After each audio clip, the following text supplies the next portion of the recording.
ఎన్నికల ప్రచారంలో భాగంగా ఈరోజు పిఠాపురం నియోజకవర్గం ఉప్పాడకొత్తపల్లి మండలంలో ఉన్న పొన్నాడు పంచాయతీకి సంబంధించిన మరి 1వ వార్డు, అదేవిధంగా బ్రాహ్మణ అగ్రహాలు, పల్లిపేట కాలనీ, ఎస్సీ కాలనీ, అదేవిధంగా మిగతా కాలనీస్ కూడా ఈరోజు నాయకులతో స్థానిక సర్పంచ్ గారు, ఎంపీసీ గారు, ఎంపీపీ గారు, పార్టీ ప్రెసిడెంట్లు, పార్టీ నాయకులు, పెద్దలు, నియోజకవర్గానికి మండలం నుంచి విచ్చేసిన ముఖ్య నాయకులు అందరితో కలిసి ఈరోజు గడప జరిగింది. ఓటర్ని కూడా కలవడం జరిగింది. అందరూ చాలా సానుకూలంగా ఉన్నారు. ముఖ్యంగా జగన్మోహన్ రెడ్డి గారి మీద వారు ఇచ్చిన పథకాల మీద అందరూ నమ్మకంతో ఉన్నారు. అంతేకాకుండా ఎక్కడికి వెళ్ళినా కూడా పేదలందరూ ఒకటే చెప్పడం జరిగింది. చాలా మంది ఇందులో గుమ్మాల్లో కూర్చుని కదలలేక పెన్షన్ కోసం కంటనీరు పెట్టుకుంటున్నారు. మమ్మల్ని ఎక్కడికో రమ్మంటున్నారు, ఎక్కడికో తీసుకెళ్తున్నారు, మాకు ఇచ్చి బాబు రాలేదు, వాలంటీర్ బాబు రాలేదు, జగన్ గారు ఎందుకు పంపలేదు, జగన్ గారు పంపించండి అని చెప్పి వాళ్ళు గుమ్మాల్లో కూర్చుని చాలా ఇబ్బంది పడుతున్నారు. వాళ్ళని అడిగితే వాళ్ళే చెప్తున్నారు. మరి అక్కడుండే నాయకులు కానీ పెద్దలు కానీ అందరూ అడుగుతుంటే చెప్తున్నారు వాళ్ళు, ప్రతిపక్షాలు ఇంత కుట్ర చేసి మా మీద ఎందుకు ఇంత కక్ష తీర్చుకుంటున్నారు, మా మీద ఎందుకు జగన్ బాబు వాలంటీర్లు పంపించి మాకు ఇబ్బంది లేకుండా చేస్తుంటే 4 సంవత్సరాల నుంచి ఇప్పుడు ఎందుకు తీసేయాలి, మేము ఖచ్చితంగా జగన్ గారినే వేసుకుంటాం, జగన్ గారిని నెగ్గించుకుంటాం, మళ్ళీ వస్తే మా ఇంటి దగ్గరికే మా పెన్షన్ ఇస్తారని చెప్పి వాళ్ళందరూ కూడా ఖచ్చితంగా చెప్పడం జరుగుతుంది. దీన్ని బట్టి చూస్తుంటే ప్రజారంజక పాలన ఎవరిది, ప్రజల్ని ఇబ్బంది పెట్టే ఆలోచన ఎవరిది అనేది స్పష్టంగా అర్థమవుతుంది. అది జగన్ గారు ఆలోచన ఒక్కటే, జగన్ గారి మనసు నిండా ఒక్కటే, ప్రజలకి మంచి జరగాలి, ప్రజలకి ఆరోగ్యం ఉండాలి, ప్రజలకి విద్య ఉండాలి, ప్రజలకు పథకాలు అందాలి, ప్రజలు తిరిగే గ్రామాల్లో మంచినీరు ఉండాలి, అన్ని రకాల సౌకర్యాలు వాళ్ళకి అందాలి, వాళ్ళ జీవనం బాగుండాలని ఆలోచన చేస్తారు. అందుకోసమే జనం మనసుల్లో జగన్ గారు సుస్థిరంగా నిలిచిపోయి ఉన్నారు. అంతేకాకుండా ఈరోజు జగన్ గారితో పాటు నాకు అవకాశం ఇవ్వడం జరిగింది, చలమలశెట్టి సునీల్ గారికి ఎంపీగా అవకాశం ఇవ్వడం జరిగింది. నేను ఎప్పుడు కూడా ప్రజలకి అందుబాటులో ఉండే మనిషిని. గతంలో కూడా గత కొన్ని సంవత్సరాలుగా ప్రజలతో నాకు సత్సంబంధాలు ఉన్నాయి.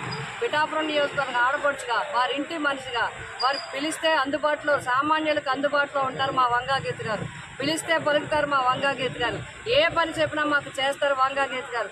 ఇప్పుడు మేము ఎక్కడికి వెళ్ళినా 10 ఇళ్ళు తిరిగితే 3-4 ఇళ్ళు మాకు ఆపరేషన్ చేయించారు, మాకు హాస్పిటల్లో ఉండి మీరు వైద్య సౌకర్యం చేయించారు, మాకు అర్ధరాత్రి అవకాశం కావాలన్నా మీరు వచ్చారని చెప్పి చెప్తుంటే మాకు చాలా ధైర్యంగా, చాలా సంతోషంగా ఉంది. ఎందుకంటే చేసిన సేవను గుర్తించారు ప్రజలు, చెప్తున్నారు బహిరంగంగా అనేది మాకు సంతోషంగా ఉంది.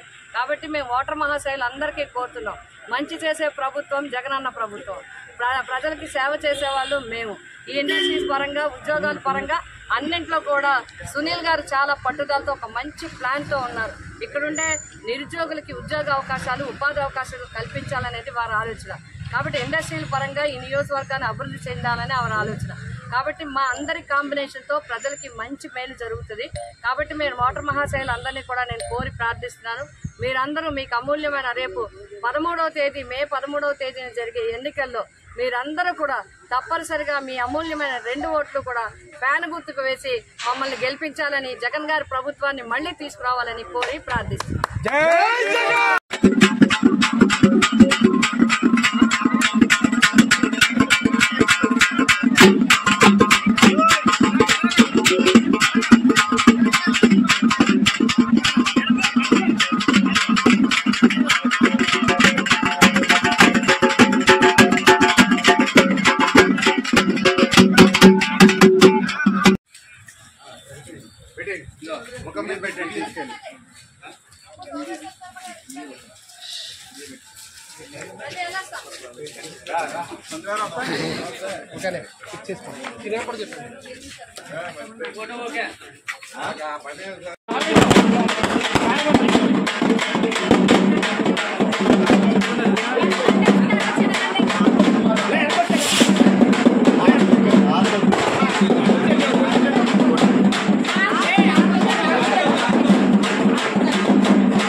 భయపడుతున్నాడు.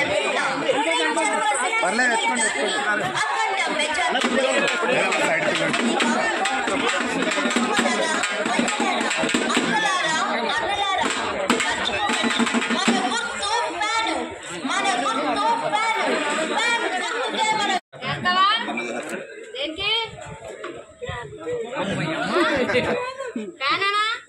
రెండు అవుట్లు ఇస్తారు, రెండు వేసేది. జగన్ గారు నెగ్గేస్తారు.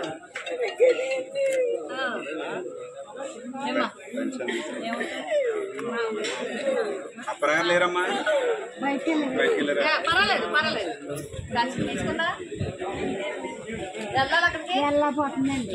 మరి ఎవరో తీసుకెళ్ళండి. మరి ఏం చేస్తాం? జగన్ గారు ఏమో ఇంటికి ఇచ్చి పెట్టారు, ఆ చేతిలో లాగేసుకున్నారు. మళ్ళీ మీరు ఓట్లు వేస్తే వచ్చేస్తారు, మళ్ళీ ఇంటింటికి మనుషులు వచ్చేస్తారు.